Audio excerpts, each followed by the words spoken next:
Hi, what you're going to see is a summary of this book, Mastering Change by Adizes.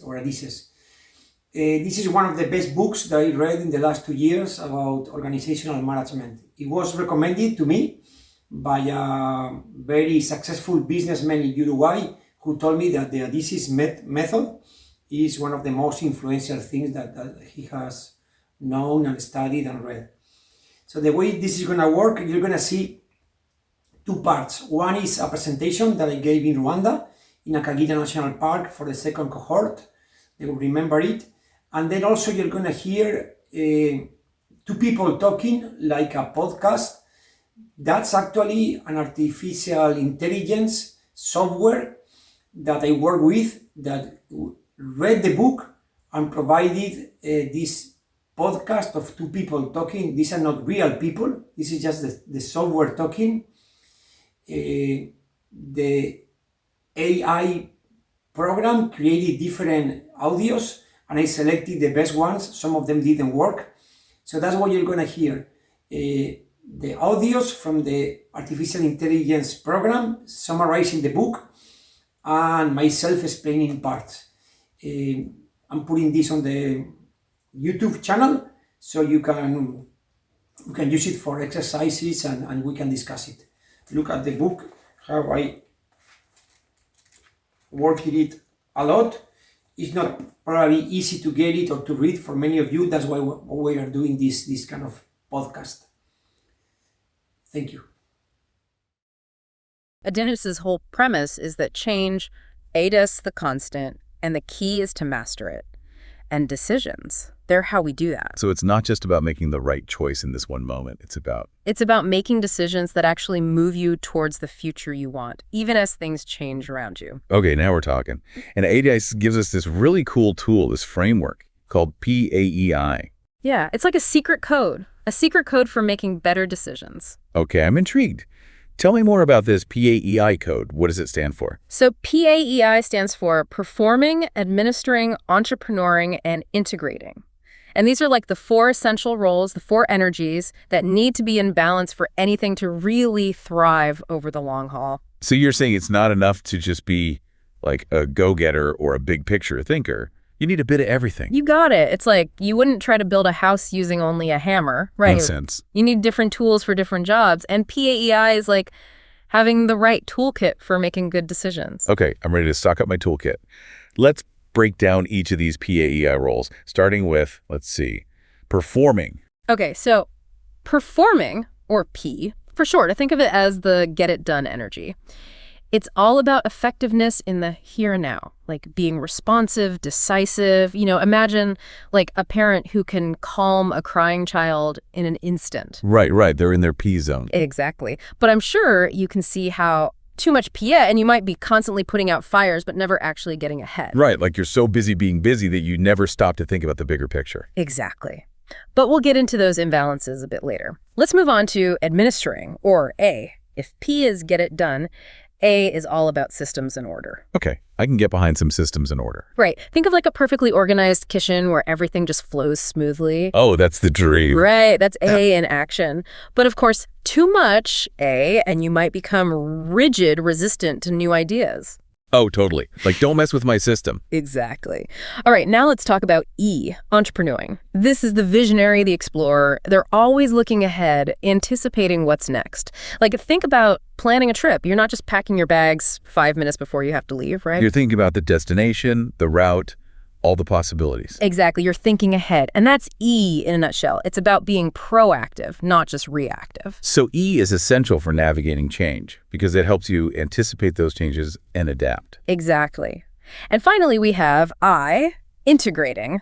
This is the relationship weaver, the one who brings people together, fosters a sense of belonging, shared purpose. Think of a close-knit family or a team where everyone feels valued. Okay, so I is like the glue that holds it all together. It's the heart. It's what makes all that doing, all that planning, all those systems actually meaningful. It's what makes it last. So to really make good decisions, long-lasting decisions, you're saying we need a balance of all four. P, A, and I. You got it. It's about recognizing we're all in this together, whether we're talking about, a company, a family, even just our own personal growth, about bringing those different energies together. So let's explain this. I mean, the first thing is, it took me a long time to get into my brain the four letters, okay? So it's not easy. So you have to remember that attached to each letter, there's a word, okay? But the other thing is, once you get it, it becomes viral, and you start seeing the world through those things, okay? So that's why I wanted to present this framework to you. So the first thing that Adizes says is, in any organization, to work, you need to be effective and efficient. Then he also says that effectiveness and efficiency, they go against each other. But we're not going to get into that detail. The purpose of this session is that I'm going to introduce you the method, and I hope that some of you will say, I'm going to buy and read the book, okay? I'm not a commercial of Adizes, but that you're going to read the book, okay? What's the difference between being effective and being efficient, okay? Let's say that you have, as part of your plan, to bring 10 white rhinos to Akagera, okay? You are effective if you are able to bring 10 rhinos, or even 12, or even 14. That's your measure of being effective, okay? If you bring only 2, you haven't been effective.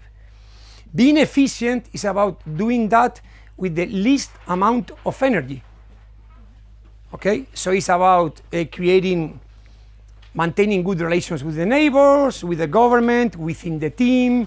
It's about the money that you spend. It's about avoiding accidents.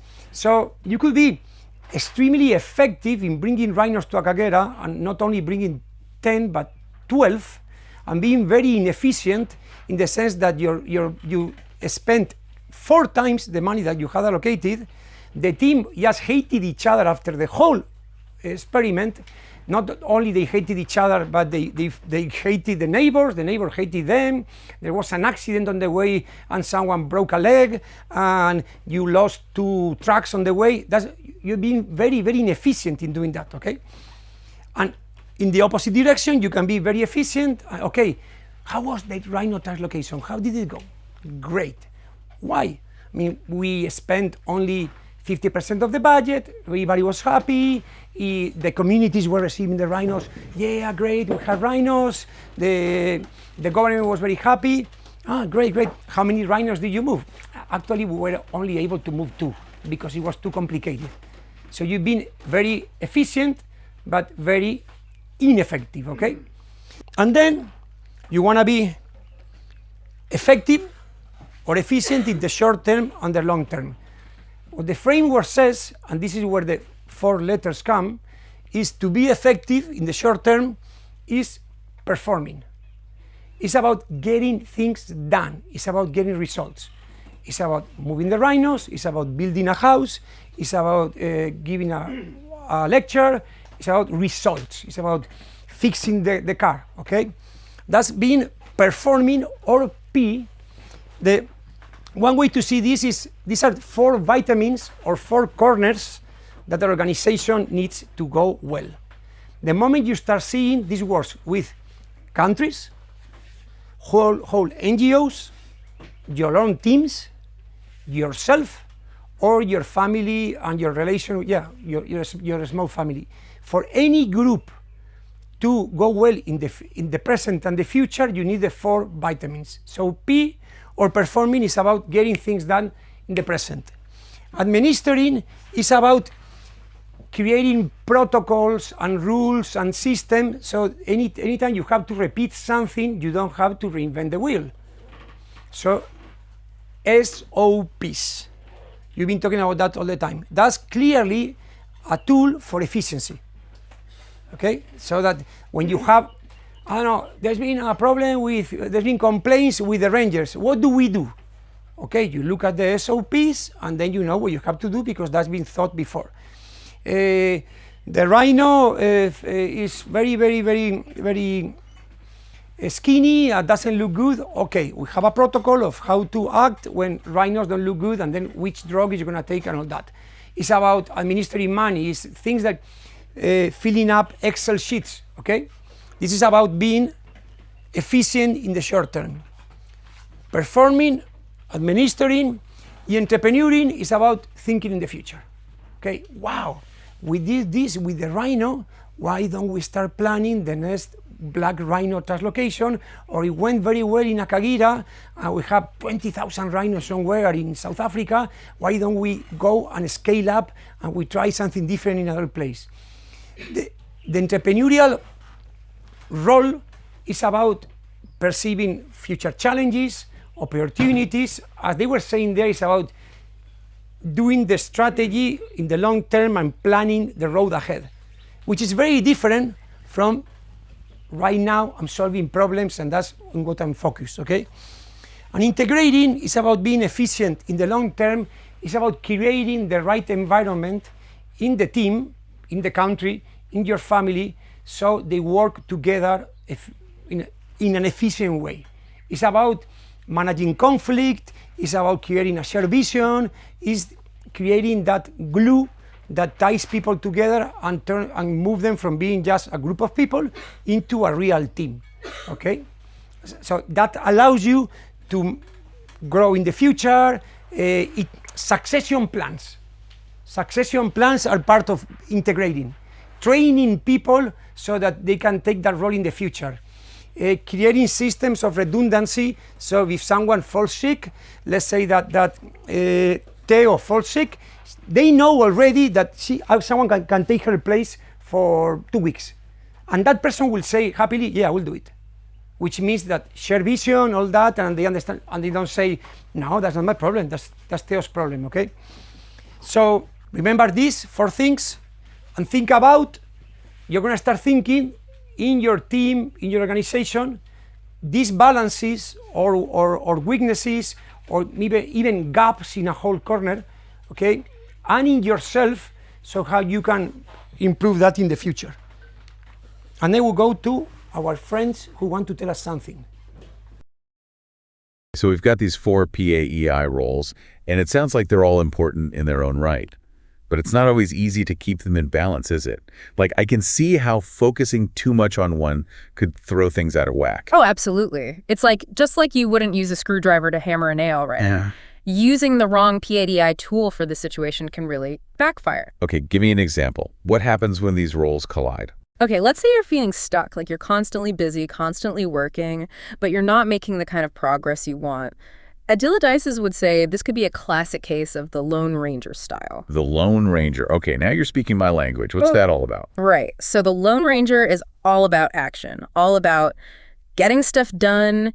You know, picture a cluttered desk, a mile-long to-do list, but no real clear direction on where they're going. So they're great in a crisis, but maybe not so good at planning for the future. Exactly. They're amazing at putting out fires, but they're not so good at building the future they envision. And that's where the decision-making goes off track. Exactly. They might be making a ton of decisions, but are they the right decisions for the long term? Not necessarily, because they're neglecting that that visionary explorer perspective. So if you find yourself stuck in that Lone Ranger pattern, how do you break free? Consciously cultivate more. Maybe it's blocking off time in your schedule to just think strategically, brainstorm, seek out mentors who can help you see that bigger picture. So it's not just about working harder, it's about working, well, smarter, right? With more that E lens. 100%. Now let's flip the script. What about someone who's got tons of all big ideas, but they struggle to actually execute? Adizes calls this the arsonist. Oh, the arsonist. This I got to hear. Right. It's like, imagine someone who's always chasing the next shiny object, full of passion, full of energy, but they jump from one thing to the next without really finishing anything. Oh, I know the type. Starts with a bang, fizzles out quickly. Exactly. And when it comes to decision making, this can be a disaster. They might be making these impulsive decisions, based on enthusiasm rather than really thinking things through. So it's a constant cycle of starting, not finishing, and ultimately not really getting anywhere meaningful. You got it. Now, how about this? You're on a team. There's this intense pressure to perform, to meet deadlines, but everyone's just out for themselves. Ugh, been there. It's like all the teamwork, all the camaraderie just evaporates. And that, my friend, is a classic example of P overshadowing I, remember I, is that relationship weaver energy. It's that shared purpose. And when it's lacking, decisions get made in isolation. There's no consideration for the team, for the long-term health of the project. So it's a recipe for burnout, resentment, and probably not the best decisions either, right? 100%. Now, imagine a workplace where everything is done by the book, tons of rules, procedures, but it totally stifles any kind of creativity or adaptability. Okay, I think I used to work with someone like that. Right. This is the bureaucrat in action, all about systems and order. Oh, tell me you have a good story about a bureaucrat. Oh, I'm sure we all do, but think about it. The bureaucrat's strength is creating order, right? But their weakness, adapting to change. When it comes to making decisions, they might get so bogged down in the details, so set on doing things the right way, that they miss out on new opportunities, you know? They're playing it safe, but that safety comes at a cost. Exactly. Now, on the flip side, let's say you're trying to make a decision, but everyone around you is just trying to please everyone else.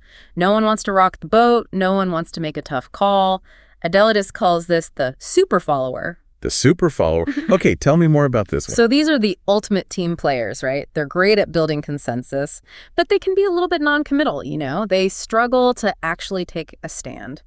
Imagine that person who's always agreeable in meetings, but then, hesitates to actually make a decision. So they're afraid of conflict. They want everyone to be happy, even if it means not making the best decision. Exactly. They're prioritizing harmony over what might actually be best for the project in the long run. To kind of explain this framework, it uses 4 archetypes, or what would be classic examples of mismanagement, bad managers. One will be the arsonist. The arsonist is someone who always comes with great ideas. Typically, the people will be afraid on Monday because he or she has had Saturday and Sunday to think things. It will come on Monday. This is going to be our new project. And then, bam, it changes everything. And everybody's like, okay, we're going to follow that. And so it's about the future and all the time creating ideas, but maybe not finishing them and not worrying too much about the effect that it has on structures, on people, and things like that. So the arsonist means to set everything on fire, doesn't it?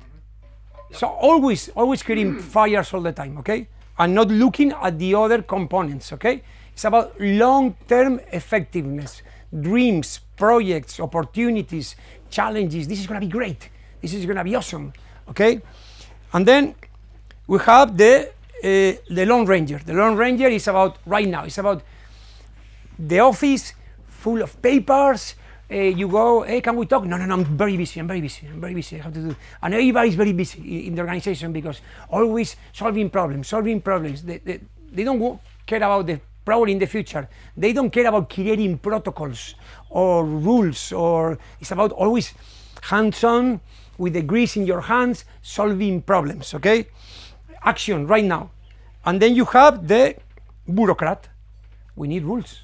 Everything has to be ordered, so we need standards to work, and we need to control. I mean, people cannot do whatever they want because, you know, if not, this is going to be anarchy, and we have to create procedures, and we have to work by the rules and all that. Okay, so these are archetypes. So this is why are they examples of poor management? Because they lack 3 of the corners of a good organization. Okay. Or they lack 3 vitamins that they need to work all right. And the super follower is about everybody being happy, okay? Never rocking the boat. Okay? So you can start, once you start seeing this, this is a framework that helps you to self-analyze yourself, your organization, and even to understand stories. The moment you start getting it, you start hearing stories in a different way. All of us, we need the 4 things in our teams. So once you start seeing it, wow, this is interesting. So for examples, these are examples of bad managers, someone who only has P, who only has A, E, I, or this one is called Deadwood. What does that mean? It's someone who doesn't create any problem. In the meetings, they always say yes. When they ask you something, they always say yes. When you ask them, did you do it? No, it was very difficult. They are always there escaping in the landscape. And there are organizations where if you have a deadwood on top, and there are organizations that have deadwood on top, what they are going to promote? More deadwood. Because of course they don't want to have anybody different below them. So that could be infectious, okay?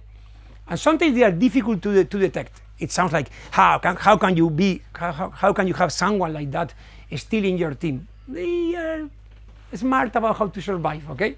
So these are examples of bad managers and leaders. If we look in the opposite direction, one can start thinking about, okay, different types of leaders.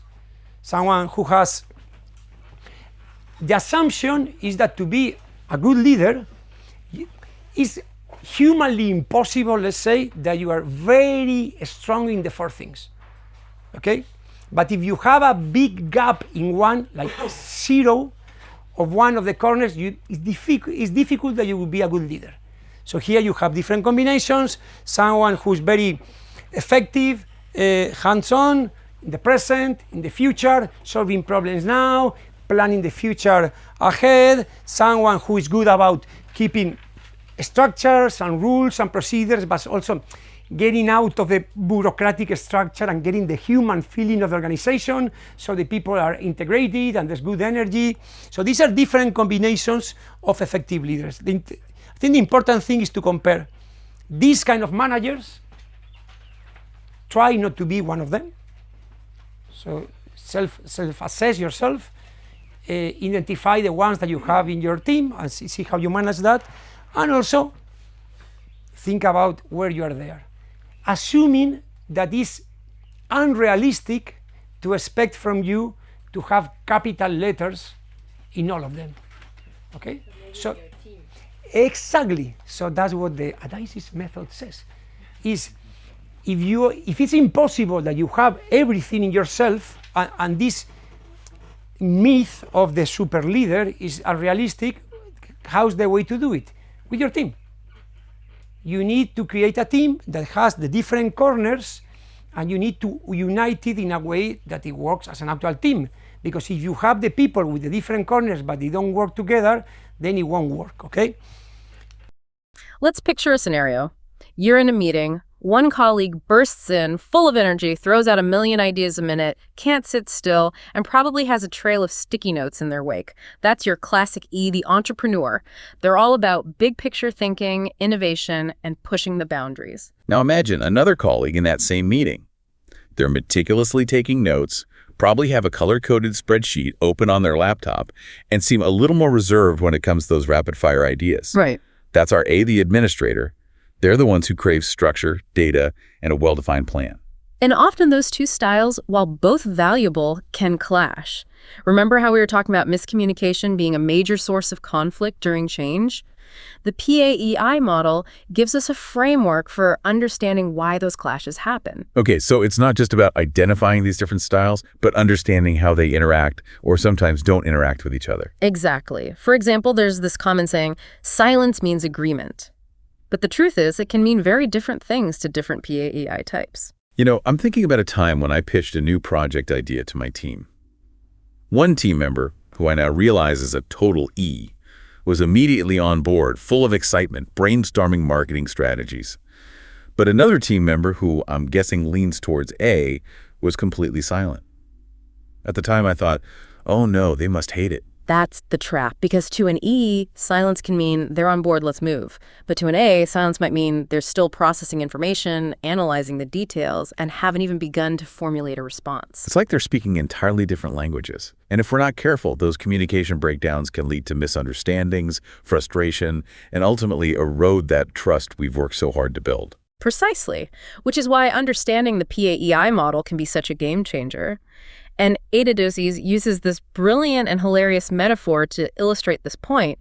He talks about the eagle and the buffalo. Okay, this metaphor always makes me chuckle because it's so accurate. Right. So you've got the eagle soaring high above the ground, seeing the big picture, incredibly fast, but not so good with those tiny details on the ground. That's your E. And then you've got the buffalo, strong, steady, takes a while to get moving, but once they're set on a course, good luck stopping them. That's your A. And now imagine those two trying to work on a project together. The eagle is already off and running, full of ideas, while the buffalo is still carefully surveying the landscape, considering every possible obstacle. And the eagle might get impatient, thinking, come on, let's go already, while the buffalo is thinking, hold on, we need a plan. It's a recipe for disaster if those styles aren't understood and appreciated. So how do we bridge this communication gap? Because it sounds like it's not about one style being right or wrong, but rather learning to speak each other's language. You've hit the nail on the head. And luckily, Adizes provides some incredibly actionable tactics in mastering change. He says it's all about adapting your style to better connect with whoever you're talking to. Okay, so let's break that down. Say I need to get buy-in on a new initiative from my boss, who I have identified as a classic P the producer. What's the best way to approach that conversation? With a P, it's all about efficiency and results. Think of them as the cut-to-the-chase type. So no long-winded presentations or theoretical discussions, got it. Exactly.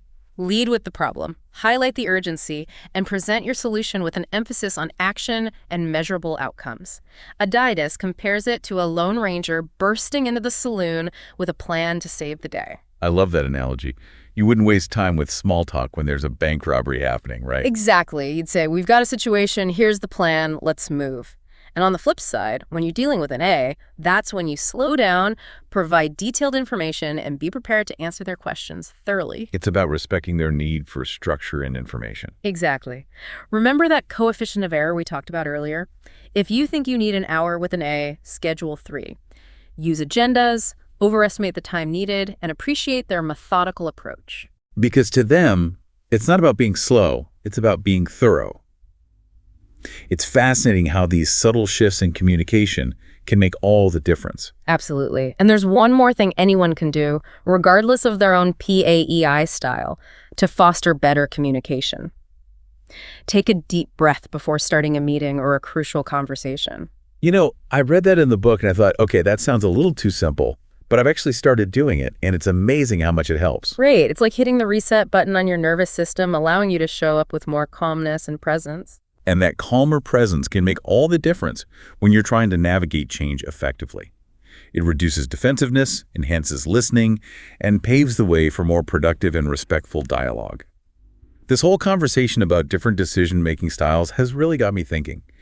We've been talking a lot about how these PAEI dynamics play out in the workplace, but it occurs to me this applies to our personal lives just as much, right? You're absolutely right. Whether we're dealing with colleagues, family members, or even our neighbors, understanding those PAEI styles can be a game changer. It's like She's just handing us this secret decoder ring for all our relationships. So how can we start applying this MT&R and PAEI wisdom to, say, our interactions with our partners, kids, friends? It starts with recognizing that those closest to us also have their own distinct PAEI styles. Think about it. Have you ever tried to convince your partner to go on a spontaneous weekend getaway only to be met with resistance? Oh, my partner and I could write a book on those clashes. They're all about planning and itineraries, while I'm more of a let's see where the road takes us kind of traveler. And there you have it. You're highlighting the classic clash between, say, an E who thrives on spontaneity and an A who needs predictability. Knowing that about each other can completely transform how you approach those conversations. Okay, that makes so much sense. Instead of bombarding my partner with last-minute flight deals, which would probably send them into a spreadsheet spiral, I should probably involve them in the planning process early on, give them a sense of control. Exactly. By acknowledging and respecting their need for structure, you're fostering that MT&R, even when you're disagreeing. And on the flip side, if your partner knows you thrive on spontaneity, they might be more open to the occasional unplanned adventure. It's about meeting each other halfway, which ultimately strengthens that foundation of trust and respect. Precisely. And what's fascinating is that Adizes shows how these PAEI styles influence not just our personal interactions, but even things like marketing and advertising. He uses the example of how different car companies target different PAEI types. Oh, right. He talks about how a Ferrari ad wouldn't waste time on things like gas mileage or practicality. They're appealing to the E, the thrill seeker, the visionary, by selling a feeling, a lifestyle. Exactly. And then you have car companies that emphasize safety features, reliability, practicality. They're speaking directly to the A and the P, the ones who value functionality, security, and a sensible approach. It's amazing how understanding these PAEI styles gives us this whole new lens through which to view the world around us, isn't it? Absolutely. But here's a word of caution. Afandalizes stresses that it's not about rigidly labeling people or trying to fit everyone into neat little PAEI boxes. Right, because we all have a little bit of each style within us, and those styles can shift depending on the situation. Exactly. What's more important is recognizing the patterns, both in ourselves and in others, and being mindful of what Adizes calls our backup behaviors, those less than ideal ways we react when we're stressed, overwhelmed, or feel like our needs aren't being met. It's like that car analogy again. Hearing a strange noise doesn't necessarily mean you need to replace the entire engine, but it does mean it's time to pay attention, investigate, and maybe make some adjustments before things escalate. A perfect analogy. And those backup behaviors can manifest in different ways depending on our PAEI styles.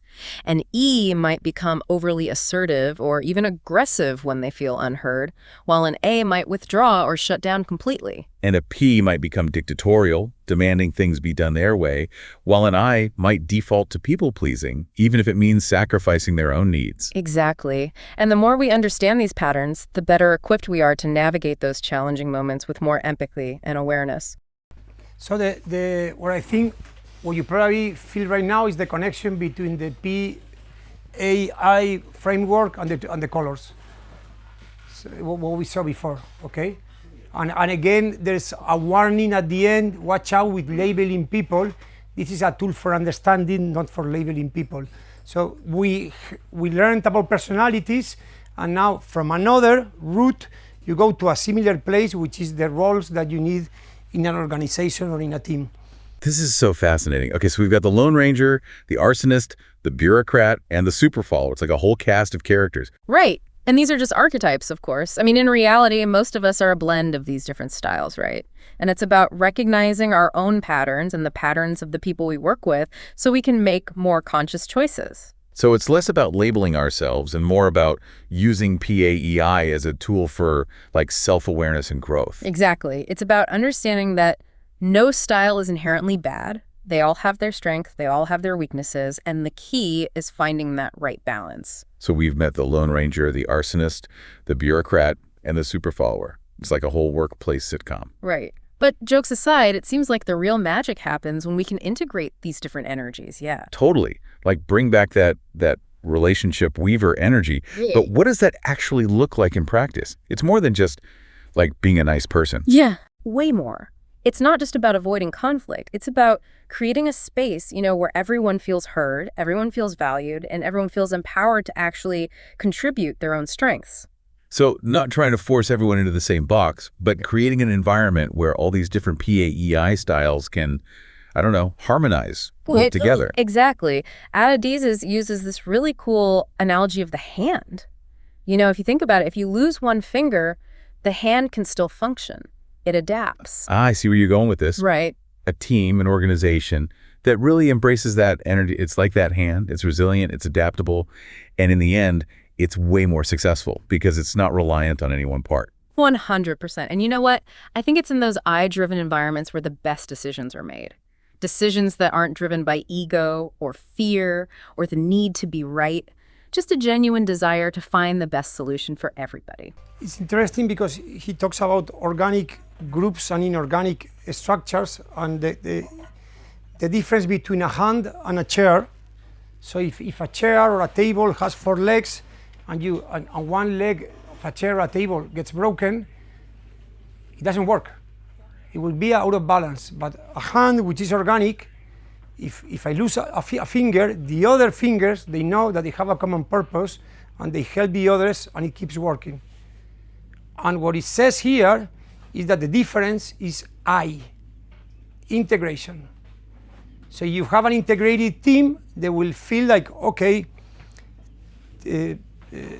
Lucas has a familiar problem, he's having a very difficult time, he's not going to be able to work for months. This is a hypothetical situation, clearly. So instead of the other people saying, it's not my problem, why don't you hire someone for that role? It's like, don't worry, Lucas, we're going to cover up for you. That's the hand, okay? And what turns us a chair or a table into a hand is integration, feeling part of an organic unity. and that's the concept of the importance of I-driven environment. It's interesting because when you start looking at the four corners, at least it happened to me, I seems to be the last one. Okay, efficient in the long term. Yeah, that's nice. But I is what creates a team. Is what moves you from the chair to the hand. That's why it's so important that a leader has a strong I. You care for the people, you care for the team, you are there to serve the team. Without I, or without having a partner with a strong I, you're going to have a big problem. So how do you take these very different, even clashing personality types and create a successful team? That's where things get really interesting. Adizes, he argues that conflict, it's actually a good thing. Okay. He compares it to like a really powerful river, destructive when it's unharnessed, but capable of generating immense energy when it's channeled correctly. Okay, I'm starting to see how this all ties together. So we've got our PAEI types, our potential for what could be productive conflict. What's the secret ingredient? What makes it all work? 2 words: mutual trust and respect. Or, as Adizes calls it, MT&R. MT&R, got it. And this isn't just, some fluffy HR concept. Right. He argues that it is the absolute foundation for long-term success. And the best part is, he lays out a clear process for actually building MT&R within an organization. MT&R, yeah, that makes a lot of sense, right? Because it's easy to imagine how much more a team could achieve when everyone feels, truly respected, valued for those unique contributions they bring. But I'm guessing it's not always easy to cultivate that kind of environment, especially in the heat of the moment, those high-pressure situations. You're absolutely right. It's not always easy. But the great thing is, Adizes, he provides a framework, even a step-by-step process you can follow to start building that foundation of MT&R in your organization. It's about shifting from a culture of competition to one of collaboration, where disagreements, they're not seen as personal attacks. They're seen as opportunities to grow. Yeah. And I'm sure our listeners are eager to hear a little bit more about that process in our next part. But before we move on, I think you mentioned another key element from Adizes' work, this idea of understanding the why. Absolutely. He really emphasizes this, that before you jump into action, before you try to solve a problem, you have to take a step back. You have to really understand that underlying purpose, the why behind the what. This reminds me of a time I was trying to lead a team project, and we kept getting bogged down in these disagreements about the most basic tasks. And it was so frustrating until we realized we hadn't actually aligned on the overall goal of the project. We were so focused on the what, those individual tasks, we'd completely lost sight of the why. That is such a perfect example of how even these seemingly small misalignments, they can totally derail a project or a team. And it really highlights why he places so much emphasis on clearly defining that why and communicating it.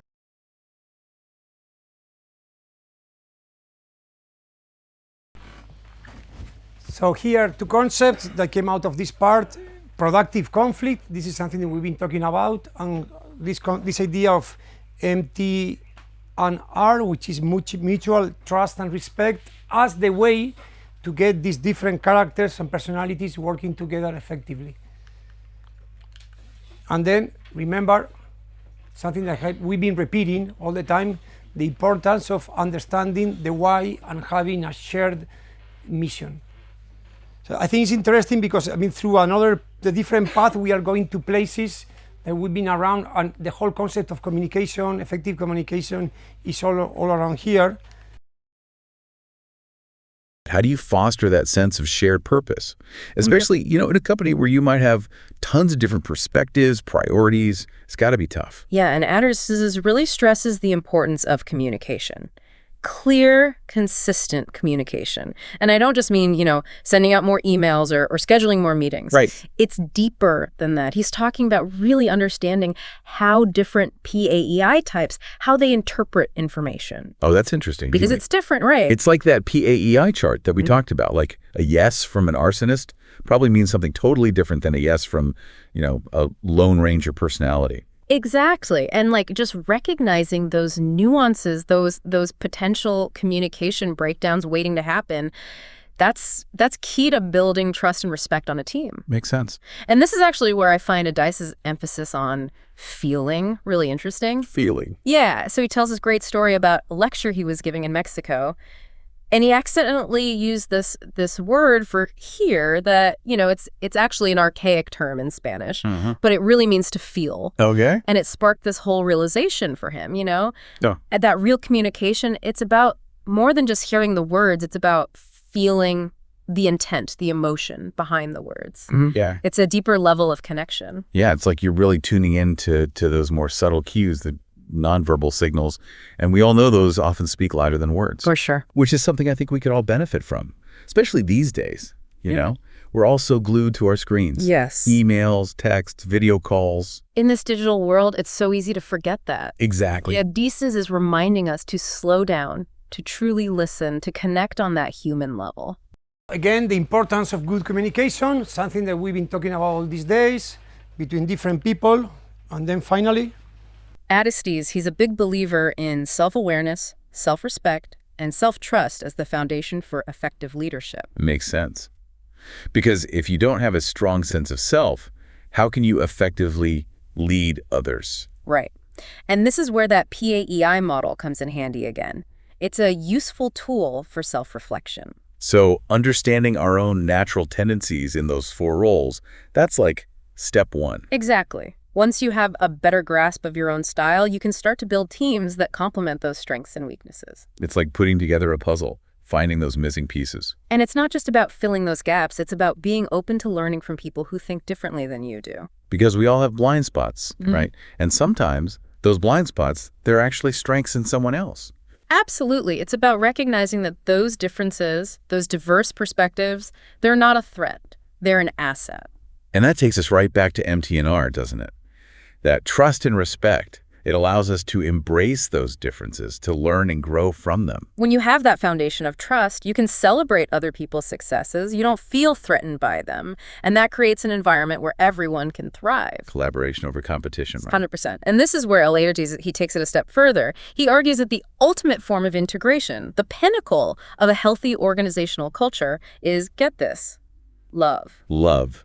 Okay, now that's not a word you hear every day in a business context. I know, right? It might sound a little out there, but when you really think about it, it makes perfect sense. So not romantic love, obviously. Yeah. No. This is about a deep sense of care, a genuine passion for the work itself, the people you work with, even the customers you serve. It's about bringing that sense of, enthusiasm, excitement to everything you do. Exactly. And that kind of energy, that love, it's contagious.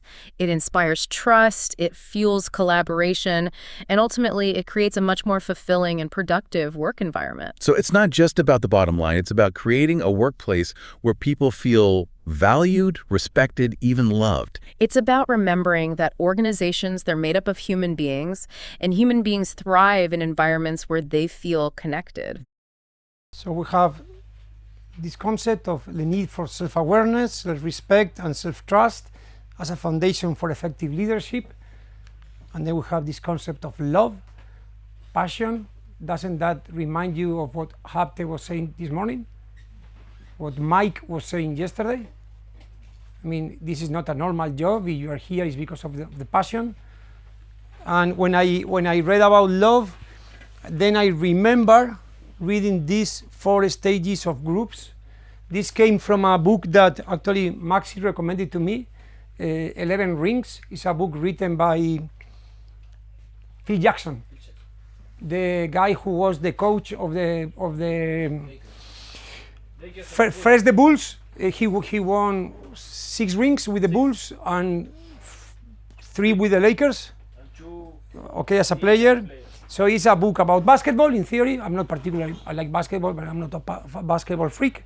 But it's a book about leadership, and he talks about Buddhism, Zen, and different things. At the beginning, he says, these authors, they talk about 5 stages in groups, from the worst to the best. The one is shared by most street gangs and probably people living in prisons, and characterized by despair, hostility, and the collective belief that life sucks. It's the ultimate lack of love. It isn't that nobody loves me, it's that life is shit. Okay, that's a group of unstructured for a group. You see street gangs fighting with each other, violent. The next one is filled primarily with apathetic people, maybe the deadwoods, who perceive themselves as victims and who are passively antagonistic with the mindset that my life sucks. Think The Office, the series The Office on TV, or the classic demotivated public bureaucracy. When you go and ask for a permit in a governmental office, in some of them, and the people are like some drinking mate in Argentina, reading the newspaper, and you tell them and they ask you to wait, and you come with this idea, this is what we're gonna do, we are introduce the Pampas there, and they're like, fuck. I mean, with all this, do you see all this paper that I have to fill up? All this paper I have to fill up, and you come with this idea? Yeah. I mean, you don't know what my life is. I have to do all of that. And you come with something, no, this is very complicated. This is very, very complicated. So the next one is stage 3 is focused primarily on individual achievements and driven by the motto, I am great, and you are not.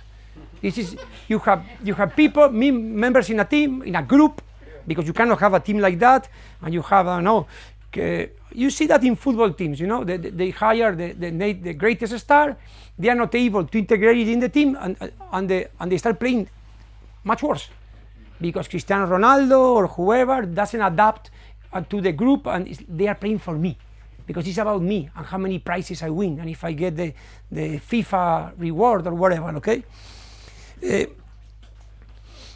So they are always competing, the persons, with each person with another people, or another person, within the group and with the other group. So these are the two interesting ones, okay?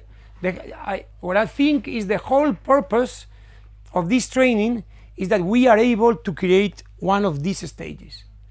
Okay. Stage 4 is about how great we are, okay? So we are African parks, and we are better than the other NGOs because we learn more and wherever, we're better than the government, and we are competitive, and we are Australian Wildlife Conservancy, and we're better than Bush Heritage, okay? So having a shared enemy, kind of, or a competitor, it unites you as a team, okay? Because you are doesn't mean that you have to be an asshole, like we heard yesterday, but it's about competing with the others, okay? It's Real Madrid against Barcelona, okay? Your goal is to beat the other one. You don't need to hate them, but you are driven by competitiveness with others. The stage 5, which is, and that's why it is related with this book, with the Chicago Bulls, there's a moment, Chicago Bulls between 95 and 98, in which they are playing so well, and you have Dennis Rodman and Michael Jordan and Scott Pippen, and they are playing like a hand. And when they go and play, it's not about beating the other guy. It's about, this is amazing, guys. This is, playing with you is the best in the world. I mean, we're having so much fun. I mean, and we train hard, and we learn, and we are, because, I mean, life is amazing. I mean, just playing in the Chicago Bulls is the best thing in the world. So, and this connects with this idea of love. If we really love our work, if we really love our passion, it's not about beating the other guy, it's not about being better than the other, it's about just enjoying the pleasure of being here, with the lake, with people from other continents. Today we had amazing food, but maybe next time the food is not so good, the food in Nyungwe wasn't so good, we were happy, okay? We were so excited with the chimpanzees and just being there and all that. So those are just to think how we, as team leaders, we are able to get our teams to these stages, okay? And of course, you're gonna have days of stage 5, and then you're gonna have weeks of stage 2. Okay? Nothing is, but it's how to move in that realm, mostly how to avoid stage 2. I mean, nobody here unless I'm wrong, is in stage 2. Okay, it's like my life is shit, my work is a disaster, I don't like to work here. Okay, that's the summary. the book is there, I recommend it, really, reading it is important. But anyway, and that's part of this whole training initiative, we turn this into a video, we put it there, and then we can say, okay, it's January, beginning of March, who wants to connect for a session to discuss this framework? Cohort 1 and 2, who wants to discuss? And then we have a session discussing that. I was thinking about this, what happened the other day with my companion who's a P or whatever, okay? So this is just things to use and to think in the future. Thank you. Okay.